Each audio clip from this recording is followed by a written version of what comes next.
patuloy mo silang pagpalain, Panginoon ko, Lord. At sa mga susunod po na gawain, Lord, ay excited po kami na makapakinig ng marami pa pong testimony na matotoo kung gaano kakabuti, kung na palagi kang may ginagawa sa buhay ng bawat isa, Panginoon ko, Lord God. Maraming salamat po. In Jesus' mighty name we pray. Amen and amen. At binabalik ko na po ang ating gawain sa ating pong Senior Pastor, Tay Alex Nosuelo. Amen. Amen. Praise God. Praise God. Isang mabiyayang madaling araw po sa ating lahat. At salamat sa Diyos sa oras na ito. Sa ubasan po ng Prayer Faith Church, Worldwide Ministries Incorporated. Tayo gaganap na ng ating pang-anim na taon at 102. Amen. 6 years and 102 days na po tayo na gumaganap sa pagbabantay sa pananalangin sa madaling araw. Biyaya ni God yan. Patuloy, sabi ko nga, madali natin magawa ito buong lifestyle na natin. Pero kung hindi, siguro hirap pa rin tayo gumising sa umaga.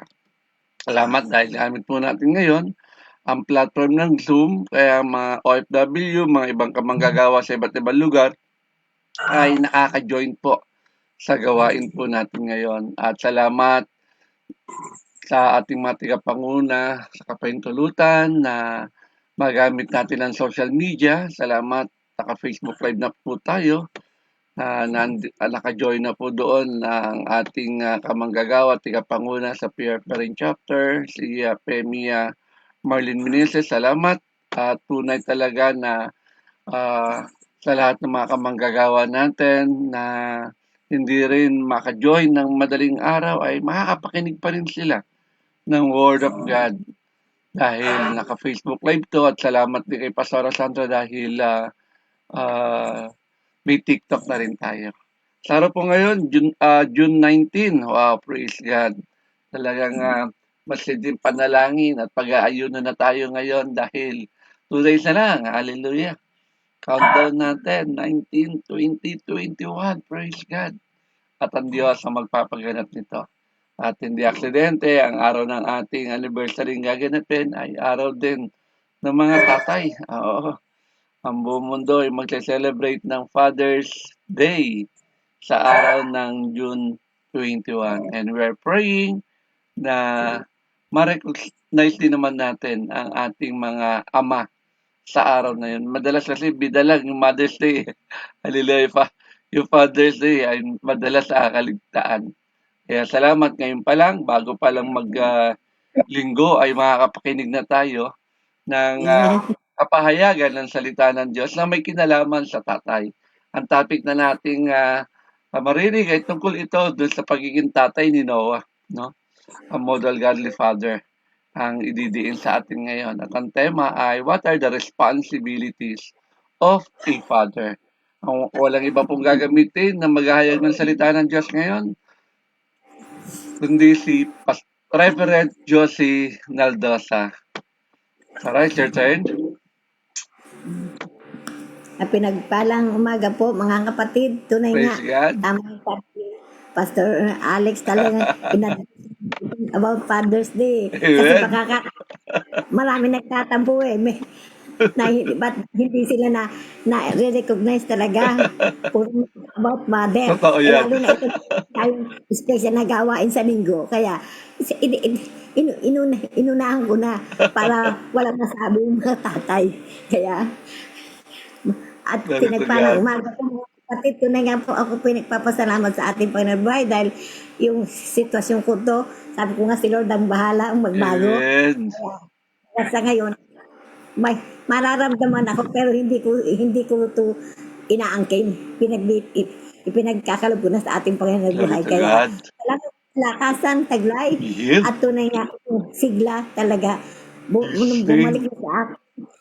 Kaya ako nagpapasalamat ng buong buo sa ating Panginoon Buhay dahil minsan din niya ako iniwanan. Lalo na itong pag may schedule ako ng preaching, kasama ko siya lagi at sabi ko nga, Lord, ikaw ang bahala, ikaw ang mangusap, ikaw ang gumawa, ikaw ang kumilos, ikaw ang lahat Thank you, Lord. ng Lord. Kaya ang lahat ng ito, hinihingi ko sa ating Amen. Panginoon, pagsama, yung lahat ng mga revelation na ito, sa kanya galing to. Yes. Totoo yan. Kalakas ang mga ang hiniling ko sa ating Panginoon Boy na huwag niya akong bibitawan, huwag niya akong iiwanan sa mga oras na ito.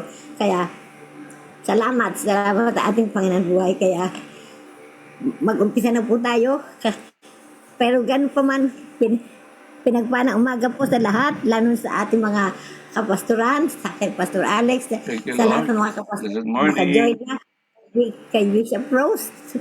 Salamat. Salamat sa lahat-lahat, Lord God Jesus.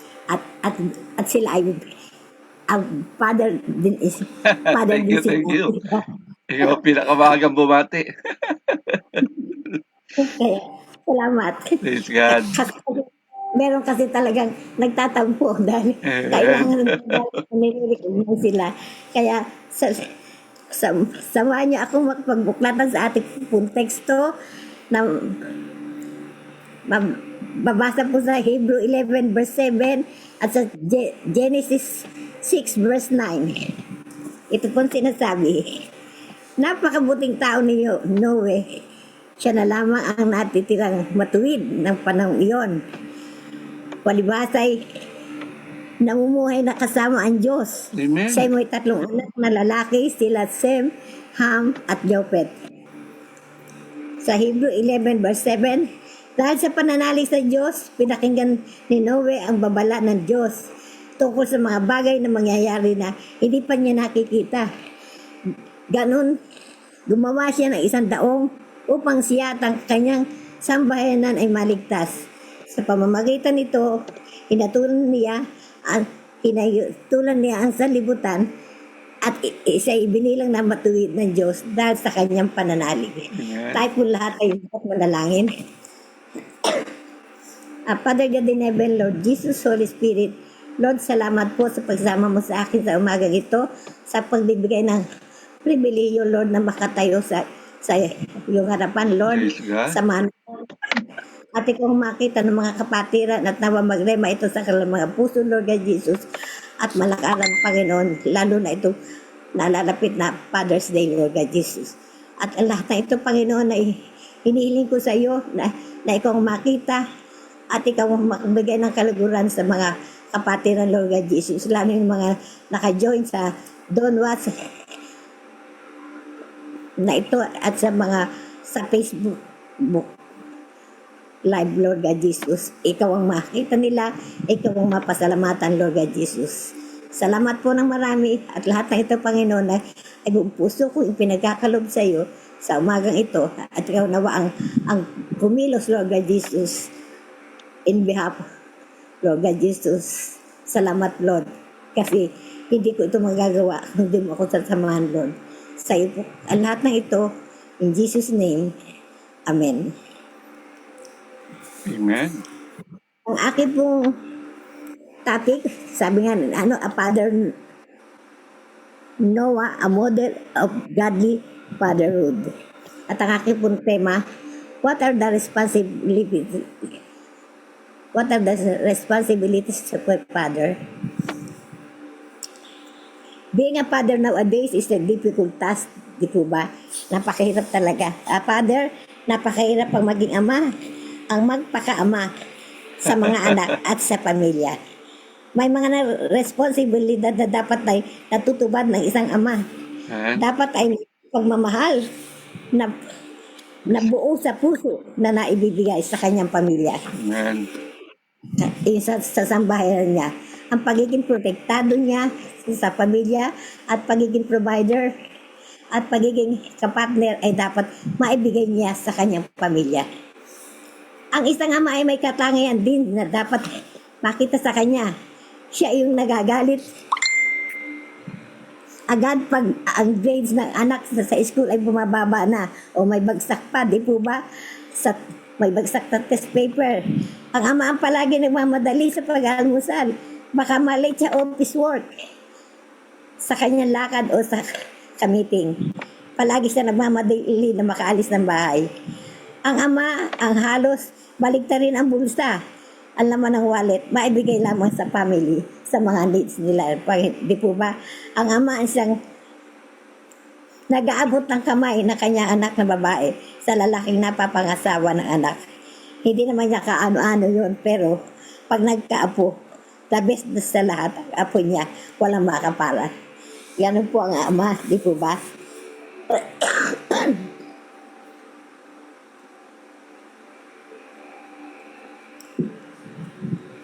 Pumunta na po tayo sa ating pong tema na what are the responsibilities of a father? Sa point 1, a father is a provider. Amen. A father is charged with providing for the family. Siya po talaga ang dapat. Dapat siya maging lagi nakasuporta, earn a living. Sabi nga ni Paul, kung di kaya ng ama na ibigay ang pangangailangan ng kanyang pamilya, he has denied himself the faith and it's done infidel. Sa 1 Timothy 5 verse 8 po yun mababasa. At sinasabi din niya na sa mga taga-Thessalonians na responsibilidad ng isang ama to provide food and shelter for his family. Na ipapakita dito na isang ama ang pagiging kumpleto niya. Nararamdaman niya at isang pribilehiyo ang mag-provide ng isang family. In the presence of Christ, in a man's heart, that changes wearisome into wonderful. Sa Mateo 11 verse 28 to 30, lumapit kayo sa akin, kayong lahat ng napapagod at bibigatan sa inyong pasanin, at kayo'y pagpapahingahin ko. Pasanin ninyo ang aking pamatok at mag-aral kayo sa akin. Ako'y maamo at mababang loob at makakasumo kayo ng kapahingahan para sa inyong kaluluwa. Sapagkat maginhawang dalhin ang aking pamatok at magaan ang pasaning ibibigay ko sa inyo. Nakita niyo ito ang sabi ng ating Panginoon, di po ba? Come to me and I will give you rest. Yan ang sabi niya sa mga ama. Ganon din ang dapat sa atin. Hindi lamang po sa ama kasi hindi po tayo napapagod. Hindi, Amen. hindi naman tayo dapat huminto lamang. Bagkot mamahinga tayo sa kanyang harapan, di po ba? At lumapit tayo sa ating Panginoon. At alam ko, doon tayo makakasumpong ng kapahingahan sa kanyang presence. Si Noe ay nagkaroon ng relationship sa ating Panginoon. Lumakad siya kasama ang ating Panginoon. At hindi lang sa simpleng kaalaman, bagkus kakilala niya talaga ang ating Panginoon. Alam lahat ang ginawa ng ating Panginoon. Ang ating Diyos ang nagsabi kay Noe kung ano ang mangyayari sa hinaharap. Amen. Kung ano ang gagawin, preparation, and Noah followed God's instruction. Kayo, ano ang gagawin ninyo sa buhay that is caused by God's directions to you? Ano lang gagawin nyo? Yung may direction na binibigay sa ating Panginoon. And Noah, sumunod ang ating Panginoon sa God's direction na pinagkaloob na ating Panginoon. Kaya siya ang napili ko na kasi bilang godly father. Ganun na dapat na gawin na ni Noah. Dahil siya ay lumalakad na kasama ating Panginoon na buhay. Di po ba? Punta na po tayo sa ating point 2.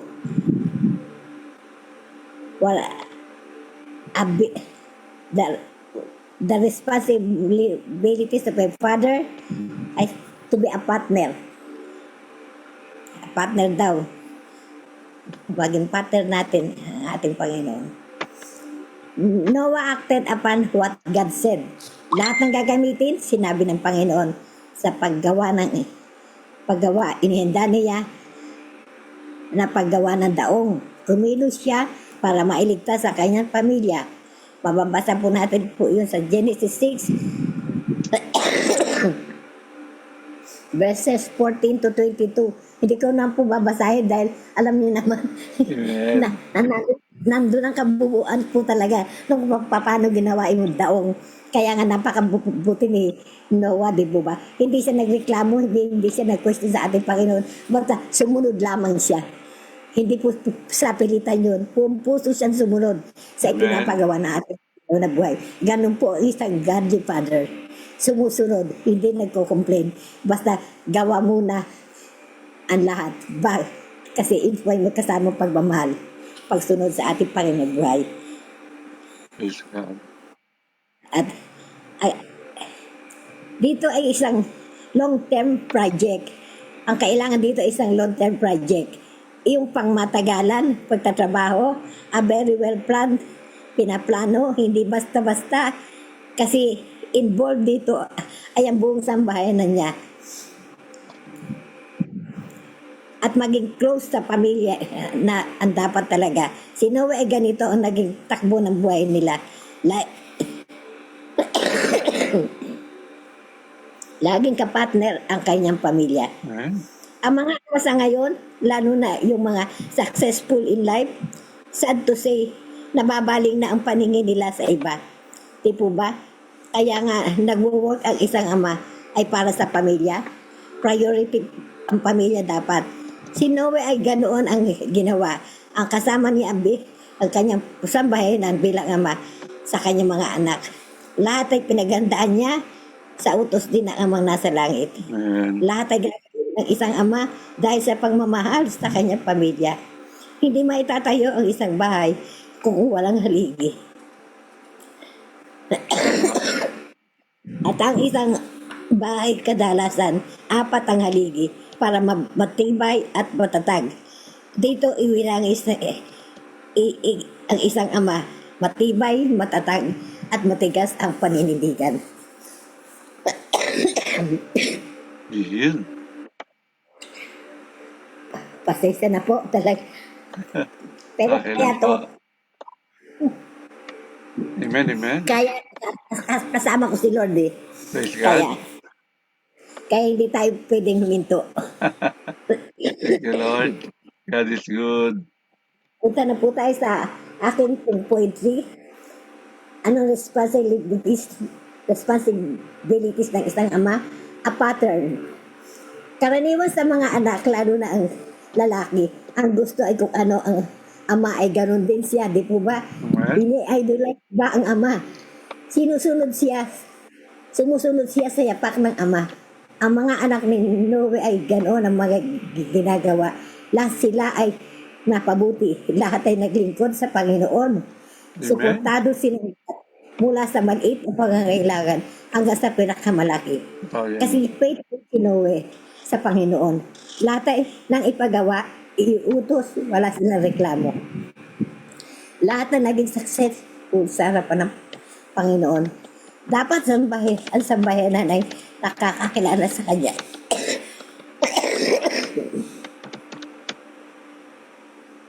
Doon lamang tayo makakasumpong ng kaligayahan mula sa ating Panginoon. Kung tayo nagkakasama-sama, di po ba? Kung nakakilala na ang bawat isa sa ating family, masaya po ang isang pamilya, di po ba?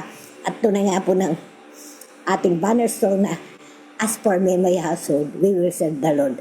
Sama-sama po yun tayo sa harapan ng ating Panginoon. Isang kongregasyon na kapag masid o nakakita na pag ang isang magulang ay faithful at sa harapan ng Panginoon, lumalakad sila, namumuhay ng naaayon sa kalooban niya. Yung sambahayan nila ay maganda ang nagiging buhay. May pagmamahalan na nakikita, pero pag ang isang pamilya ay hindi pa nakakakilala sa kanya, yung mga gawa, hirap silang umangat sa buhay. Totoo po yun at nakikita, marami tayo pong nakikita ganyan sa kasalukuyan. At puno sila ng alalahanin sa buhay. Wala silang pagkakasundo-sundo. Sa Santiago 4 verse 7, pagpasakop kayo sa Diyos. Yun po ang dapat. Kaya nga mas maganda ang samahan pag lahat ay sama-samang sumusunod, magpapasakop sa kapangyarihan, sa kagustuhan ng Panginoon. Gawin nating Praise God. pattern ang buhay ni Noe. Bilang ama, naligtas ang buhay ng kanyang sambahayanan. Sumunod sila sa Panginoon, nanalig sila na kahit di pa nakikita ang ipinapagawa ng Diyos Ama. Sumunod lamang sila, alam nila na magkakaroon ng katagumpayan ng lahat. Your children will follow your leading. Sa Proverbs 22 verse 6 po yun. Sa point 4 po, ang responsibilities ng isang ama, being a protector. Ang ama ang dapat pagtanggol sa kanyang pamilya. Amen. Dapat siyang malakat at sinusunod ng mga anak. Praise God. Ang mag-asawa ay pinag-isa na sa mata ng Diyos.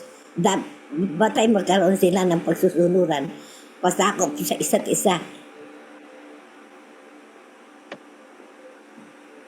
Kung ang ama ay nasa malayong lugar, ang ina ang dapat umako ng responsibilidad ng ama to protect his family, ilayo sa mga kaaway, Tama. sa mga problema, give their schooling, supervise them. Praise the Lord. Praise God. Sa Psalms 46 verse 1, ang Diyos ang lakas, ang Diyos ang Amen. Amen. Be healed. ang Diyos ang lakas at kalungan at handang sumplolo. Amen. Sin, Thank you, Lord. kung may panibasa, lumalakad kasama ng Panginoon. Hallelujah. Yes. Kaya ang buong sambahayan nila ay protektado niya sa Amen. lahat ng paggawa ng mga kilos, lagi nakatuho ng paningin sa sambahayan. Praise God. Praise God. Sumunod lamang siya sa ipinapangako sa kanya habang gumagawa sila ng daong. Ang Panginoon ay lagi nilang kasama, tagapagtanggol, a provider. Lord God. At may kaguluhan, ang Panginoon ay kasama nila. Iniiwas sila sa lahat ng mga sakuna, sa lahat ng bagay na hindi maganda. Pumunta na po tayo sa aking conclusion. Amen. Ang ama ang dapat tumanggap ng responsibilidad. Praise the Lord. Be healed. Be healed. Sa Efeso 5 verse 22, mga babae, pasakop kayo sa inyong sariling asawa, tulad ng pasakop ninyo sa inyong Panginoon. Sa Efeso 5:33,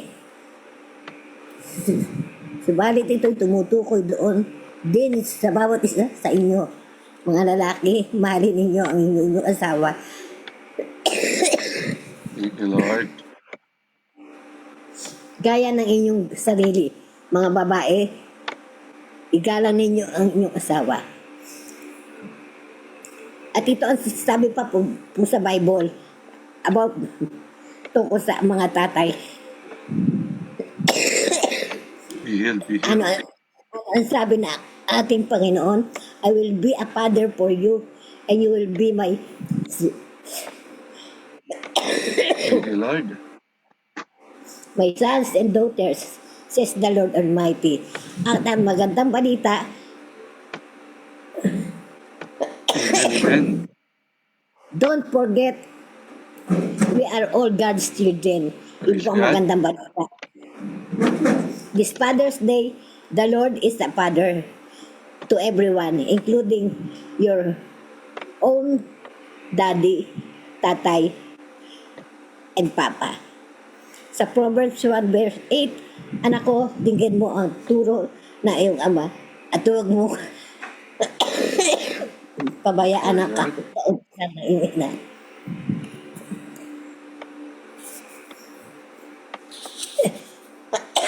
Hallelujah. Hindi, Oo. Okay na, kung Pastora. sana po, Kunti na lang. Tubig. sandali. Hallelujah. God is good. Sige po. Hindi sa sineselebrate natin ng Father's Day. Kaya, Amen.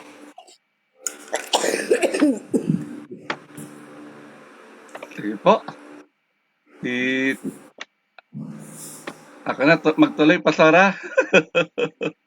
Praise God, konti na lang. Binibigyan na kita ng chance, ikaw na. Ayan. Praise God, praise God. Maraming salamat, Pastora. Hallelujah. Tunay talaga. Hindi hadlang yung ubo o karamdaman natin para hindi tayo magamit ni Lord. Tama po ba? Yan ay isang halimbawa na ipinapakita sa atin ng Diyos sa oras na ito.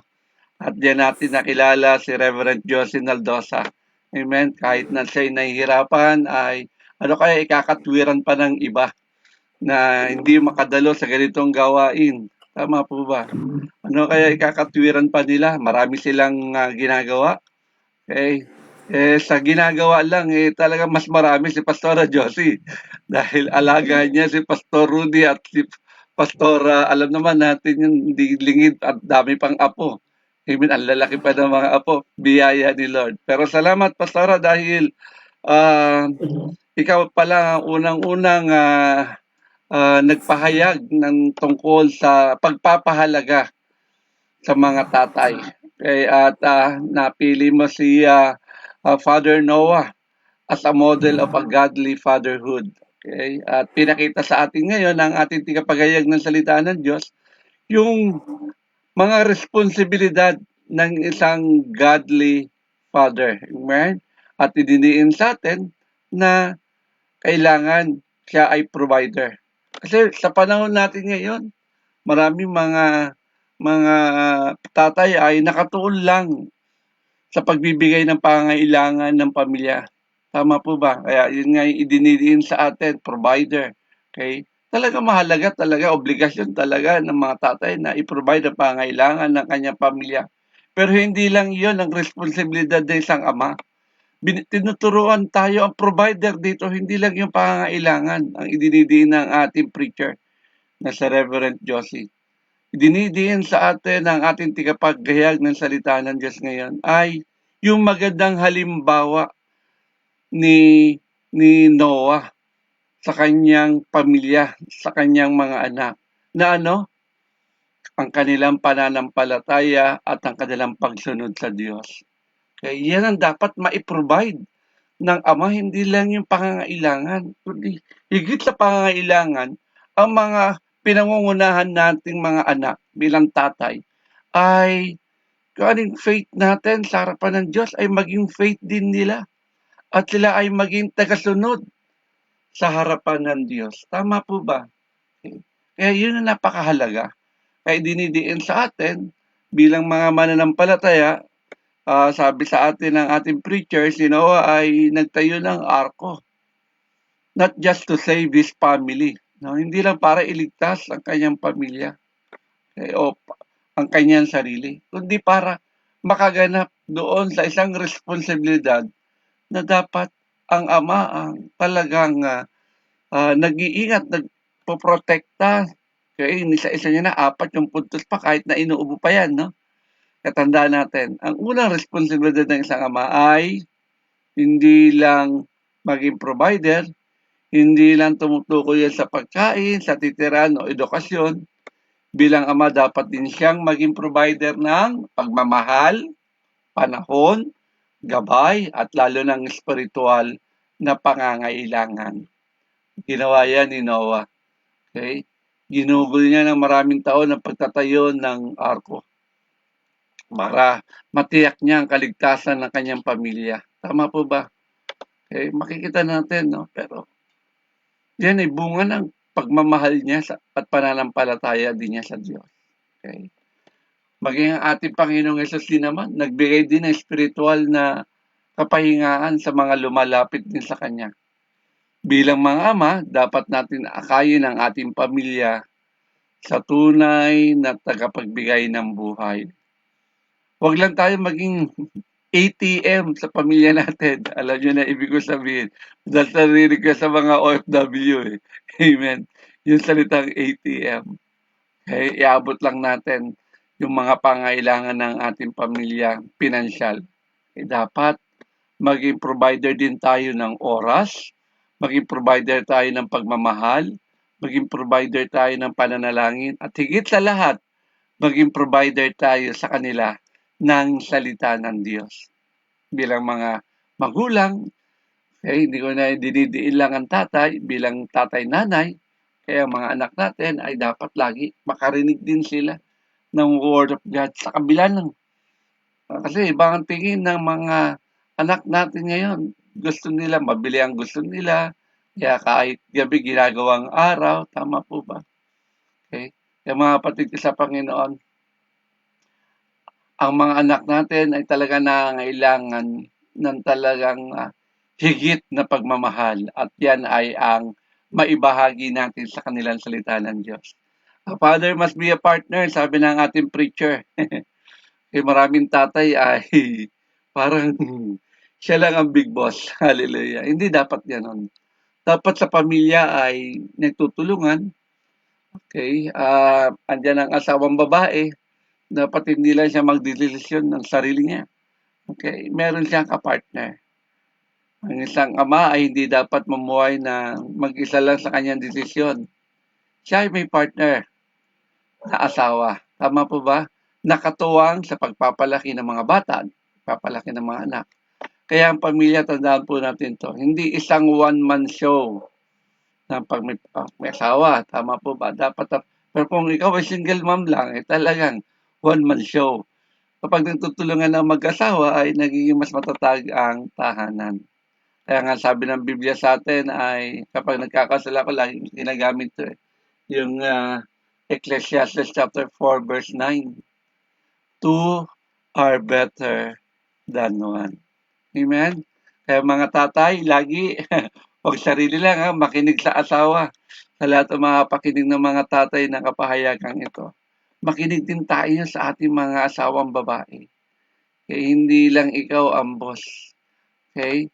Makibahagi tayo sa pagpapalaki ng ating mga anak. Kaya minsan mga anak natin mas malapit sa nanay Kasi tatay hindi maramdaman yung ang concern lang kasi madalas ng tatay may provide yung pang-tuition fee, pangkain, pero dapat maramdaman din nila yung ating pagmamahal. Okay? Yung presence natin sa pamilya, okay? Uma-attend tayo sa mga school activity kung meron sila. Amen? Yan yung mga mahalagang pangyayari sa buhay ng ating mga anak. Banding sa pamilya, lumalabas, tama po ba? At yung pangatlo diniin sa atin, paano yung father must be a pattern. Okay, ginamit niya doon yung verse, okay, Noah walked faithfully with God. Okay, sa Genesis chapter 6 verse 9 yung ginamit ng ating preacher. Bago naging tagapagtayo ng arko si Noah, naging mabuting halimbawa muna siya sa kanyang pamilya. Tama po ba? Hindi sapat na nagsasabing mag-pray kayo. Dapat makita ng pamilya ang ama mismo na nanalangin. Tama po ba? Paano magpipray ang anak mo, ikaw mismo, hindi ka nakikitang lumuluhod? Tama po. Hindi sapat na sabihin magsimba kayo, tapos ikaw mismo, tatay, hindi ka nagsisimba. Kaya i-challenge lahat ng tatay sa linggo. Kita-kita tayo. Tayo ang bida. Okay? Yung mga nanay, dali natin ang buo nating pamilya. Wala nang i-reason out pa. Keso ganito, keso ganyan. Kaya magalala conducive yung lugar natin. Okay? Maluwag yun. Hindi ka maiinip, I assure you. Walang maiinip sa araw ng linggo. Makakita tayo ng maraming himala. Hindi siya ordinaryong gawain. Kaya huwag mong hayaan na may maiwan sa pamilya mo sa bahay.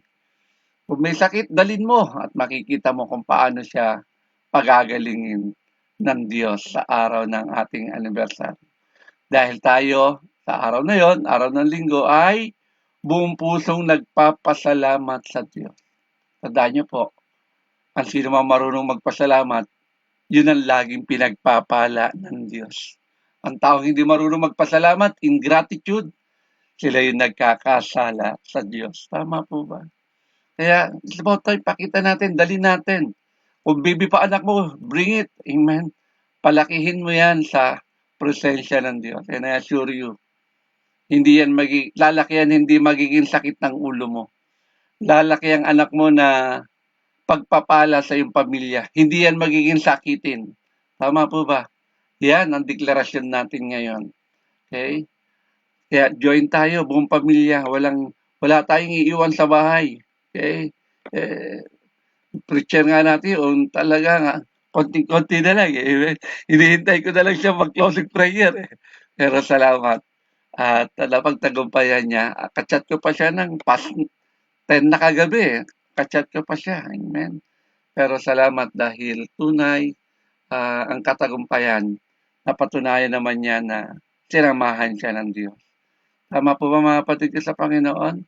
Kaya mga kapatid ko sa Panginoon, sa buhay natin ito, unahin natin lagi basahin ang Biblia na nakikita ng ating mga anak para pag sinabi natin, magbasa kayo ng Bible, ay madali na natin sila mapapasunod. Kung gusto mo maging makadiyos ang sambayanan mo, ikaw ang magsimula, tatay. Okay? Hindi puro Netflix lang. Halimbawa. Tama? At yung panghuli sinabi ng preacher natin ay must be a protector. Okay. Ginawa yan ni Tatay Noah. Okay. Gumawa siya ng malaking arko, sinunod niya ang Diyos. Bilang ama, responsibilidad nating protektahan ang ating pamilya. Hindi ikaw pasaway. Amen. Hindi ikaw ang nagdadala ng kaguluhan ng pamilya, kundi ikaw ang nag-iingat sa pamilya. Tandaan po natin yan sa mga tatay na nakikinig ngayon. Okay? Hindi nagpadala ang Diyos sa iyo ngayon. Hindi nagpadala si God kay Abraham, kay Adan ng tatay at ang nanay. Ang pinadala ni God kay Adan ay asawa. Tama po ba? Hindi nagpadala ng Diyos ng anak kay Adan. Ang pinadala niya asawa. Why? Kasi mahalaga. Hindi ka lang dapat good provider bilang sa pamilya mo, kundi dapat ay maramdaman din ng asawa mo, ikaw ay protector din niya. Kaya nga, kinuha sa tagyang ang babae. Amen? Maging ikaw ang lagi magpapasuot ng armor of God sa iyong pamilya. Tama po ba? Okay. Turo ka manalangin, magturo ng salita ng Diyos. Tamang disiplina, pag mali, tama. Maging mabuting halimbawa. Okay. At syempre, yung pagmamahal at paggabay ay maramdaman nila. Okay. Ang pinakadakilang proteksyon ng pamilya sa isang tatay ay ang lumakad kasama ang Diyos. Kasi hindi mo naman lagi makikita yan bilang tatay. Tama po ba? Hindi mo naman lagi masusubaybayan ang iyong mga anak. Hindi mo rin mababantayan ang iyong asawa. Kaya, pinaka-the best na protection na magagawa mo sa pamilya mo bilang isang tatay, bilang isang ama, ay samahan mo, kasama mong lumakad ang iyong pamilya sa presensya ng Diyos. Kaya, pinili ng ating preacher ngayon, si Tatay Noah, bilang isang huwarang makadiyos, dahil nagbibigay siya ng pangailangan ng pamilya, katuwang siya ng kanyang asawa at pamilya, nagbigay siya ng magandang halimbawa ng kanyang pananampalataya, iyon yung pattern, at yung panghuli ay tagapangalaga ng physical at ng spiritual na kalagayan ng kanyang sambayanan. Kaya mga kapatid ko sa Panginoon, ang mundo ay hindi nangailangan lamang ng mas maraming ama. Ang kailangan ng mundong ito ay maraming godly fathers na tulad na ibinigay ng preacher natin, si Tatay Noah. Amen? Mga man lumalakad na kasama ang Diyos at umaakay sa kanilang pamilya patungo sa Diyos. Amen po ba? Kaya mga kapatid ko sa Panginoon, panghawakan natin ang mga bagay na natutunan natin sa umagang ito, lalo na sa mga tatay o mga tatay na nanay. Okay, tumatayong nanay din sa kanilang pamilya. Okay? Kino-consider na rin kayong tatay kung wala ng tatay. Kayo ang tumatayong nanay na, tatay pa. Tama po ba? Itatunayan din yan ni Pastora Josie dahil isa ako sa patotoo sa kanyang buhay kung paano niya tinayon pagiging tatay-nanay nung nasa abroad ang kanyang asawa. Talagang mga kwento rin ni Pastora Perla sa akin, talagang yun ay patunay lamang na hindi lang tatay ang dapat natin asahan. Kaya laging bida ang nanay eh. Kasi siya nakakita ng sitwasyon sa loob ng bahay eh. Tama po ba? Hindi yung tatay nasa work maghapon yan eh. Pero nanay, nakikita niya lahat, ibot ng kanyang anak, nakikita. Kaya binabati ko rin ng Happy Father's Day ang mga nanay na tatay. Kilala niyo na po yun. Yan. Nanay na tatay. Andiyan si Reverend Tessa Amante, andiyan si Femi Noemi, andiyan si Femi Marlene. Tama po ba yun? Yung mga tumatayong tatay na nanay. Amen? Palapakan natin ang Diyos sa lahat ng mga tatay na nanay na kasama natin ngayon. Talagang hindi lang sila provider, kundi sila rin ay patuloy nilang inaabot ang kanilang mga mahal sa buhay, madala sa harapan ng Diyos. Yan din ang lagi kong sinasabi sa aking mga anak. Hindi ko kailangan ng milyon na ibibigay niyo sa amin. Ang kailangan ko, makita kayong kasama ang Diyos. Yun lang naman po eh. Kahit mauna na ako sa kanila, naniniwala ko, kapag kasama nila ang Diyos, mas higit na katagumpayan ang kanilang mararanasan. Amen? Muli, palapakan natin ang Diyos sa buhay ni Reverend Josie Daldosa. Amen. Answered prayer tayo. Kagabi pa, anong pihit si Pastora Josie dahil sa kanyang nararamdaman eh. Kunti-kunti na lang. Yung closing prayer na lang gamitin. Kaya ako na magka-closing prayer. Ama, salamat sa buhay ni Reverend Josie Daldosa na ginamit mo na maging mensahero namin ngayon. Salamat sa dami namin, Lord God. Siya lang ang nakaalala na mag-share ng about Father's Day. Bagamat araw pa lang ngayon ng Biyernes, pero salamat. Narinig na namin ang unang-unang preaching about Father's Day sa 2026 sa buhay ni Reverend Josie Daldosa. Maraming salamat po. Binabalik namin ang kaporeng ito sa pangalan ni Jesus. Everybody say amen. Binabalik ko na po sa ating MC ang gawain. Femi Noemi from UAE. Amen. Praise God. Praise God. Napakaganda po ng